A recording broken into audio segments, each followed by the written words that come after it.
Here we are in Normandy, the north of France, and it is now September the 6th, 2004. 60 years ago, it was 1944, and on June the 6th, the Allied Expeditionary Force invaded the beaches of Normandy, and I have here, in this room, in this manor house in Normandy, in the north of France, where we are staying, I have in this room a veteran from those D-Day landings.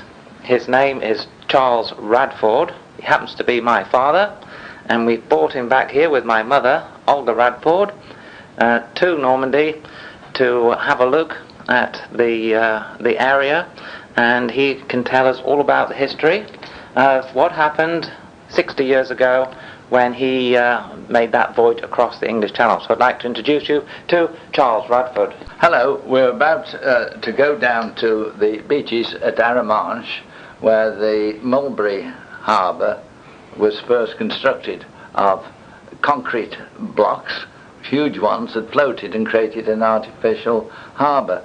I arrived here just further along the coast towards Courseulles, and we're just about to go down there. I know the exact spot we landed, a few hundred yards from the entrance to a river or canal at Courseulles, and I had to go in there because the small landing craft, which everyone knows, LCVP 1126, happened to hit an underwater obstruction and bent the prop and propeller.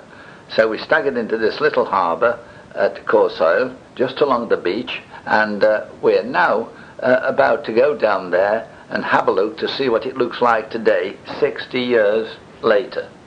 And when this took place, how old were you at the time? 19 years old, dressed in khaki, with a weapon, a .45 revolver round my waist. I never fired it in anger because I didn't have to. And what service were you in?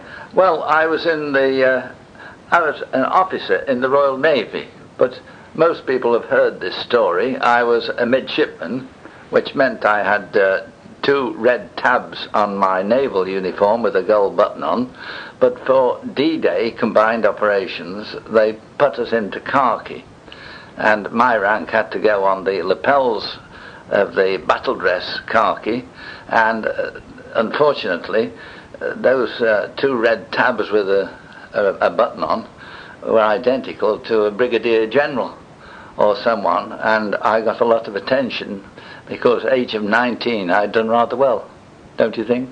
Well, you certainly would have had the appearance of being a very high-ranking army officer when you were, in fact, a low-ranking naval officer. Extremely low-ranking. A midshipman is supposed to be the lowest form of life in the Navy. But when we landed with the Canadian division, they were shooting from various buildings, and someone said if they've got a choice, they pick off officers. I was a good target, wasn't I? But of course, nothing happened. On this landing craft, what was your actual job? Just to get it over from Hailing Island to Normandy. I was in charge of 3 others. There were 16 in the flotilla and 4 midshipmen in charge of 4 vessels. So we went over, we got metal props aboard for bridge building. I think actually they just served as ballast, else we'd have been turned over because it was a very rough sea. So you were carrying, weren't actually carrying troops, but you were carrying a cargo? Yes, that's right, which I don't know what happened to it, but that's what we were doing. So you don't know what they used the cargo for? No, we just dumped it. Things weren't as efficient as you thought, as anyone thought. What was the weather like during the crossing? It was force 5, wide-topped winds, waves 8 to 10 feet high, in a boat of, say, 27 feet length with 2'6" draft, open boat. It wasn't very good at all. We should never have been there. On the return trip, 3 months later, we were hoisted into the davits of a LST, a landing ship tank, and we weren't allowed to go back under our own steam. It was so bad. It's now lunchtime on this day where we're just off to the beach, and we'll speak to you from there. Right now we're going to make our way from this old French manor house, which is now a hotel that we're staying at, and we're going to go down to the Aramarsh area, and which are now a lot of monuments, since they had the June the 6th D-Day 60-year anniversary celebrations this year there. We actually aren't here on that day because it's very busy, and so we thought we'd wait a few months. So it's not so busy now here in September, but it is a very nice day. A little bit of a breeze there, and we're going to go down to the area where Charles landed his vessels on the Normandy beaches. So we're now on the headland of Aramarsh, and we're actually in a museum here. And this Aramarsh area is not quite where you landed, is it? No, it was a couple of miles further down the coast towards Courcelles. We're about to go there, but at the moment we're standing in a brand new 360-degree cinema. Lasts about how many minutes, Max? The film or movies, 20 minutes, yes. Or 18 minutes. The 360-degree cinema. Tell them what that means. There's, you can see 306 degrees around inside the theatre, so it's behind you and in front of you. It's going to be very interesting. Okay, so this Aramarsh beach area, and it's famous for Mulberry Harbour. What can you explain what that is? Well, that's concrete, hollow, huge blocks that were towed over and formed a causeway so that ships could tie up to it. And of course what we needed was a harbour, and the only big one was Cherbourg, and there's no way you could get in there. They'd have shot you to pieces. And what a clever piece of thinking to actually create a harbour. About 48 hours after we landed, the Mulberry Harbour started to arrive. Okay, here we are on the cliffs of the Aramarsh beaches, where the Allied invaders landed here June the 6th. So what can we see here from the cliff, Charles? Well, we can just see the remains of the Mulberry Harbour. The concrete shells now are still there, but they're covered in green moss, and they're getting a bit battered. You can imagine after 60 years with the sea coming over them. Okay, we are standing on the cliff and we are looking down at the beach. It is a bit of a slightly misty day here in September 2006, 2004. Getting muddled up with these 6th of June. You can't imagine that anybody would think of creating an artificial harbour along this open coast. It just isn't on, but there it is. There are the remains of it 60 years later.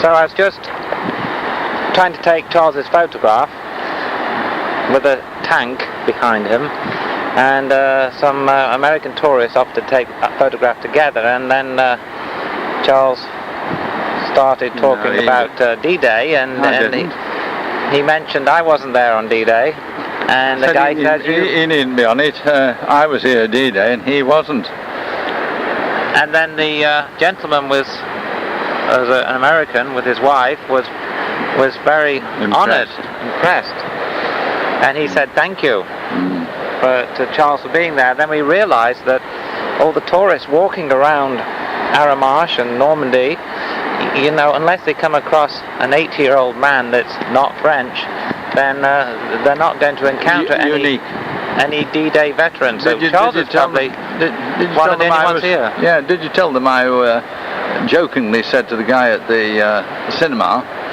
it was €4, $3.50. Oh yes, we said all that, didn't we? He let me in because I said I was a veteran. I got in gratuit. So we've been getting in free to museums here because Charles was here on D-Day. So we walked down some steps here, and now we're trying to get back up them because my mother decided not to attempt it at all and walked back to the car. And the steps we've walked down, Charles has now realised that he has a bad hip, and you're having trouble getting up.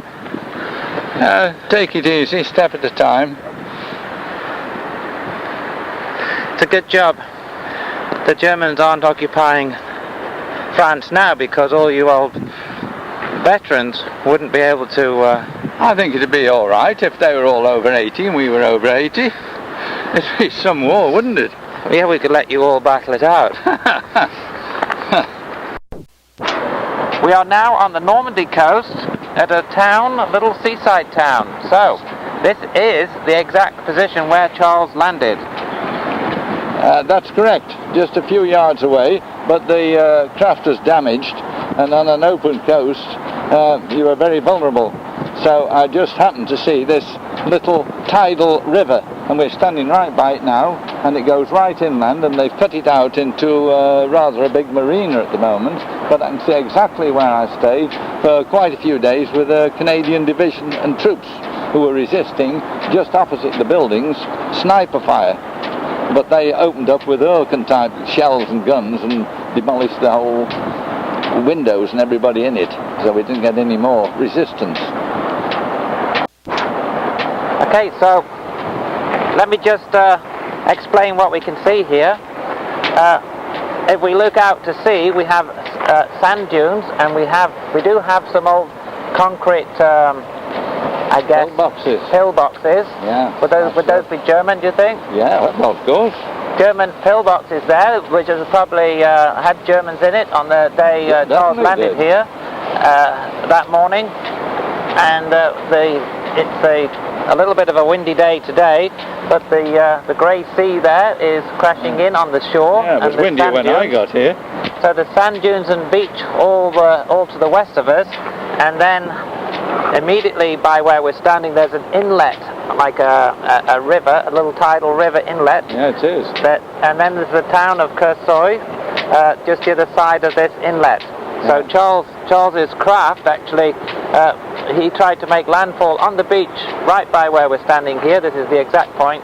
And as he said, his craft damaged the propeller on an underwater obstruction, and so they limped round into the port here, or this little tidal estuary. We are now walking down the beach. We're going to actually walk to the exact spot where Charles actually landed on June the 6th. 60 years ago. 60 years ago. This was the exact piece of beach, and it's called Juno Beach. All the Normandy beaches, they gave code names for them. Sword. Juno, Gold, Omaha, and Utah. That must stretch for 70 odd miles up the coast. We're now standing on the exact part of the beach that Charles landed on in Normandy.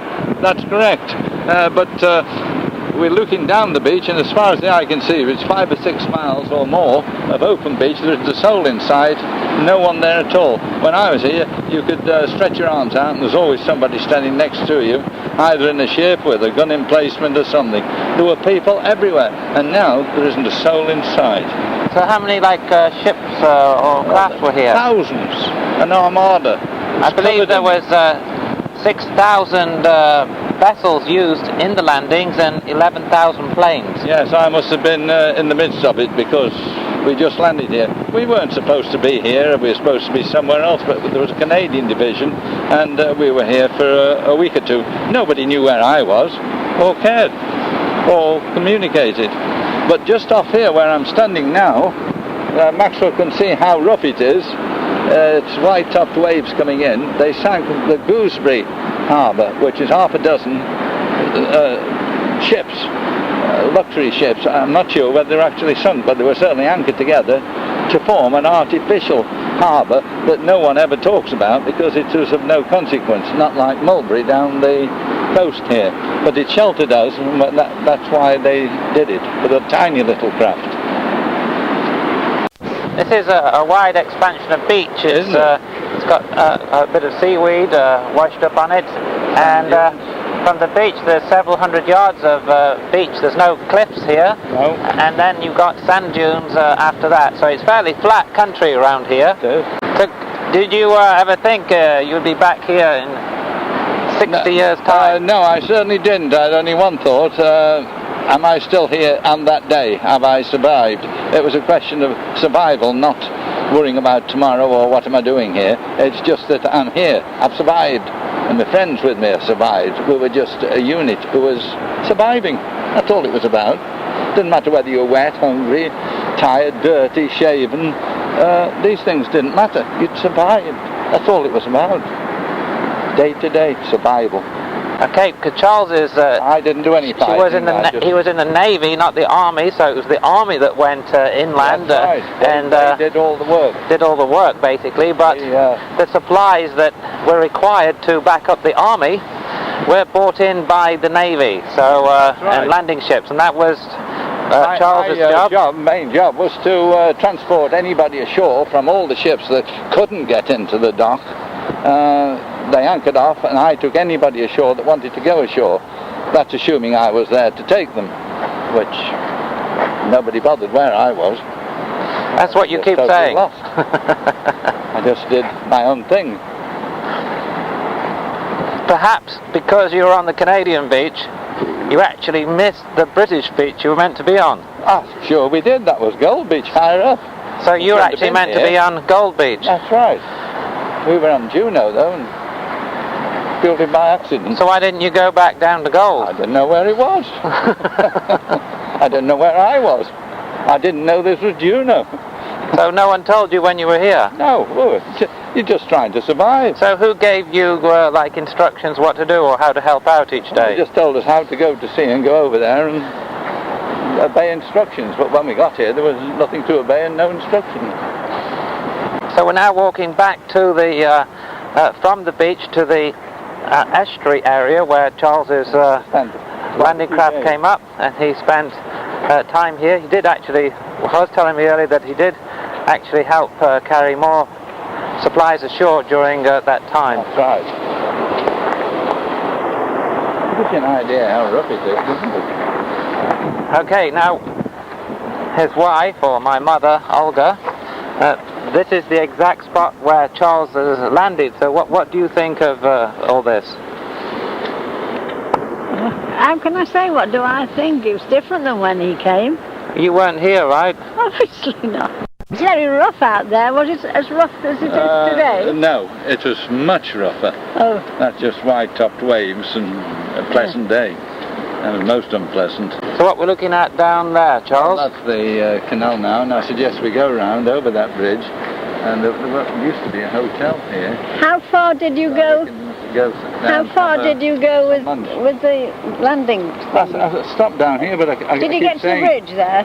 No, just before that bridge. But I keep saying they've cut all this away and made a marina. Yeah. This was just like it is now. We were just there. You could walk along here straight. This didn't happen then.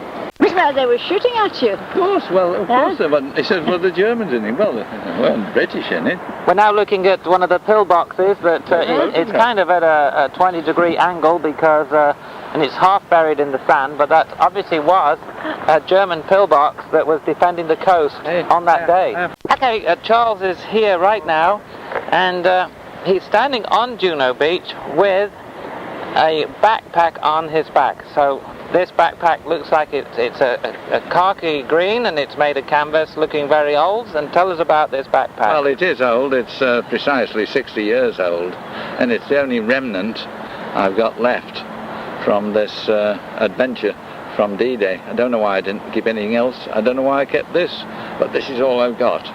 This tatty old rucksack. When you see it on a photograph, you'll realise this was the only thing we took with us. Everything, underwear, shirts, changes, anything you got was in this rucksack. Nothing else allowed. So it's really not very big, is it?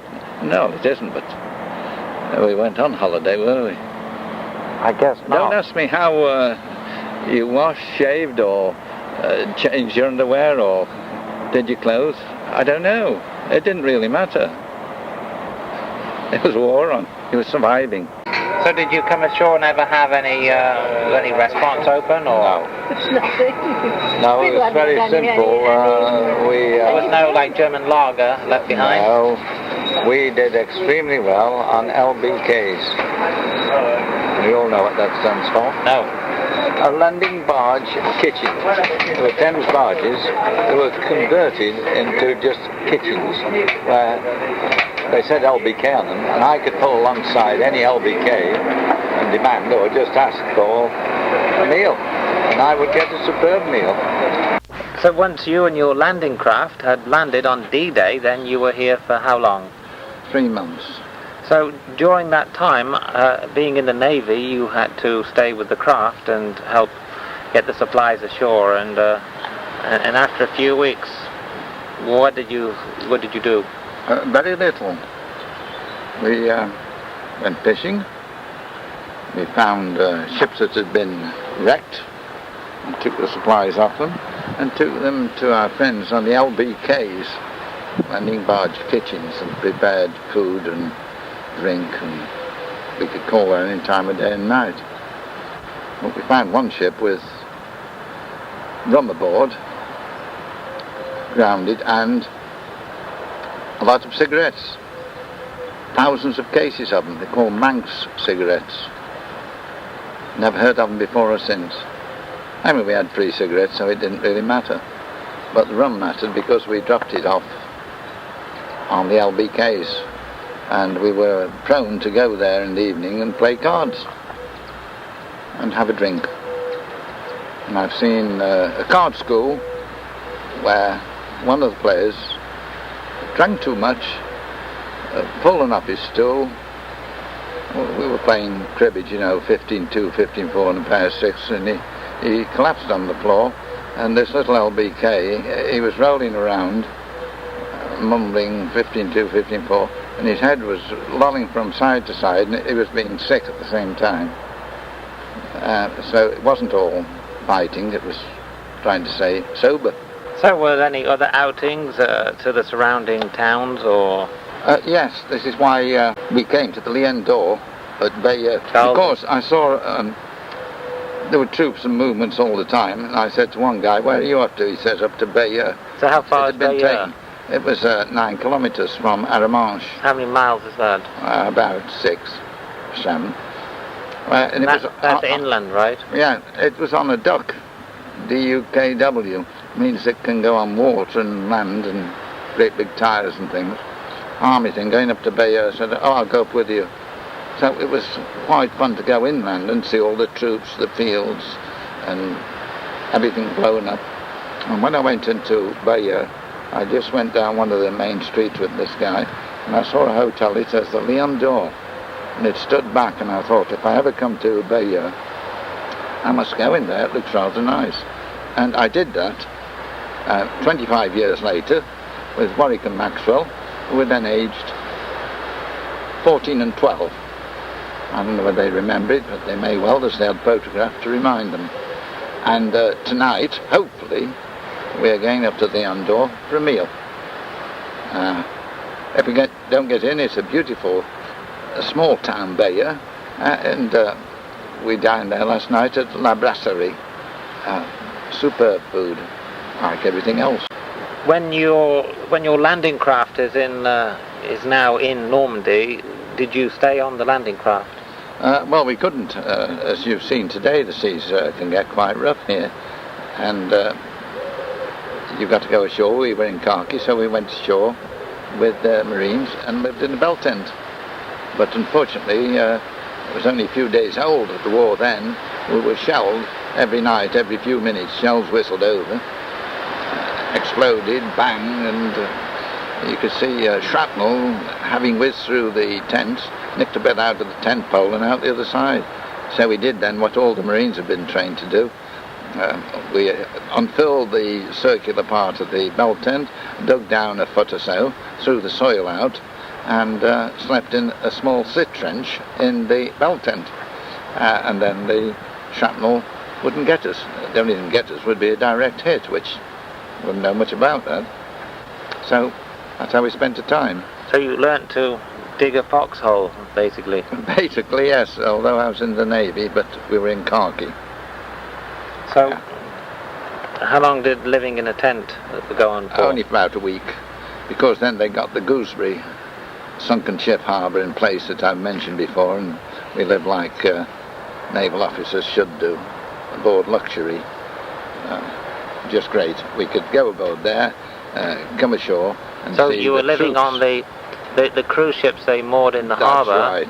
to break up the swell and create a breakwater. That's right. We could anchor, tie up safely, and stay there for a couple of So you days. stayed on the cruise ship. Yes, and it was a cruise ship, and it was marvellous, because when we went ashore, there was all hell let loose, people living in slit trenches, and we'd just come off this cruise ship, and they were roughing it.